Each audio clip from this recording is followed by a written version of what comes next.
Bismillahirrahmanirrahim. Assalamu alaikum wa rahmatullahi ta'ala wa barakatuh. Comme je vous l'ai dit, comme je t'ai promis, nous allons parler aussi en français. Alors, quelques conseils pour les enfants qui vont reprendre et pour tout le monde qui va reprendre son activité, que ce soit les étudiants, petits et grands, que ce soit les gens qui travaillent soit à la maison, soit à l'extérieur.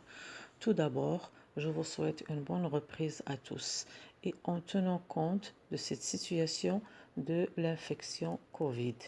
Alors, que l'on soit en présentiel ou bien à distance, on doit se réveiller le matin, se laver, se préparer, s'habiller, prendre son petit déjeuner. Et là, il y a deux choses. Soit on prend son cartable, sa bavette et on part à l'école, soit on reste à la maison. Dans les deux cas, il ne faut pas oublier que nous sommes dans une situation toute nouvelle pour nous. Nous n'avons plus l'école habituelle et l'école traditionnelle. Nous sommes maintenant dans une situation d'infection avec Covid-19. Alors, pour les enfants qui restent à la maison, il faut se préparer également, se laver, s'habiller, prendre son petit déjeuner et puis se mettre devant le poste de télévision, devant un PC ou bien devant le portable. Dans tous les cas, il faut veiller à une chose, bien s'organiser. Si on s'organise bien, on peut passer de très bons moments et on peut bien travailler dès le début. Alors, quand on s'organise, on peut avoir un petit moment de récréation, on peut avoir un petit moment pour jouer, un petit moment à soi. Mais quand on termine le petit déjeuner, on se met devant la table de la cuisine, devant la table du salon ou bien dans son bureau si jamais il y a un bureau. On doit bien écouter le professeur et on doit prendre des notes. Il faut être intelligent. Ça ne coûte pas beaucoup, ça ne prend pas beaucoup de temps et ça ne coûte pas beaucoup d'efforts. On est là pour apprendre, pour reprendre. Nous avons l'habitude d'étudier, mais maintenant les conditions ont changé. On reste toujours des étudiants, des élèves.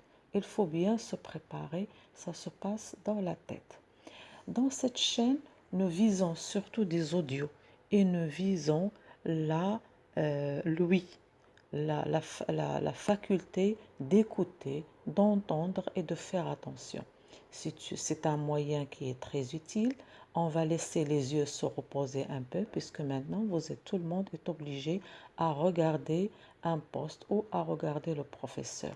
Donc maintenant sur cette chaîne, vous n'avez que des audios. Vous pouvez les entendre en famille, vous pouvez les écouter tout seul, vous pouvez les écouter en vous habillant, en prenant le petit déjeuner ou même en bougeant. Ça nous donne beaucoup de liberté de mouvement quand on écoute ces audios. Bientôt, je vais également écouter vos audios et je vais également vous laisser parler, vous exprimer à travers ces audios. Tout à fait, vous pouvez poser des questions par écrit ou par audio. Il n'y a aucun problème. Alors, ces conseils sont intéressants pour les petits et pour les grands selon les périodes de l'année. Nous allons également donner des conseils spécifiques pour chaque période et pour chaque tranche d'âge. Donc, personne n'est oublié, même la maman, chez elle, on va donner des conseils. Même le papa, on va lui donner des conseils. C'est intéressant pour tout le monde parce qu'on veut insister sur la bonne marche des enfants et des grands, petits et grands, pour qu'ils soient bien éduqués et pour qu'ils puissent profiter de leur temps et bien s'organiser. Parce que l'organisation est à la base de tout travail et de toute activité. Maintenant, l'école reprend. Mais nous avons l'habitude d'étudier. Si l'école reprend, elle reprend par des révisions. Donc ça nous prépare. Alors il vaut mieux commencer par les bonnes méthodes. On s'applique, on fait attention, on s'habitue à poser des questions. Et je souhaite vivement que les parents réservent et préservent aux enfants un moment de repos, un moment de détente pour qu'ils puissent se ressentir en pleine forme.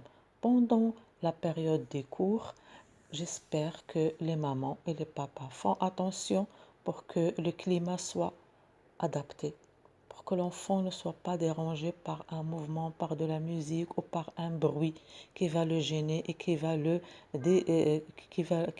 enlever qui va le déconcentrer plus exactement.